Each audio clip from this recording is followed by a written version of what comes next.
পাড়ার কিছু বাচ্চা ছোট ছোট ছেলেদের এরা একটা সংস্থার মাধ্যমে কিছু দুস্থ পরিবারের মাঝে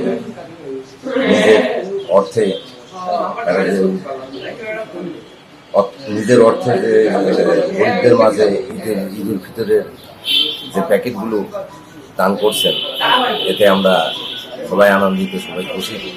এরকম প্রতিভা প্রতিটা ঘরে ঘরে জাগ্রত হয়ে উঠুক, এই আশা ব্যক্ত করি আমরা। ঈদ উপহার দিচ্ছি কুষ্টিয়াবাসীর মধ্যে। আমরা এই বিষয়ে যে ফান্ডিং এর ইস্যুসটা আছে, বাংলাদেশের বিভিন্ন প্রান্ত থেকে অনেকের ডোনেশনের মাধ্যমে আমরা এই কাজটা করতে সক্ষম হচ্ছি এবং ইনশাল্লাহ এরপরেও বিভিন্ন ঈদে হোক, বিভিন্ন ইভেন্টে হোক, আমরা চেষ্টা করব মানুষের পাশে থাকার।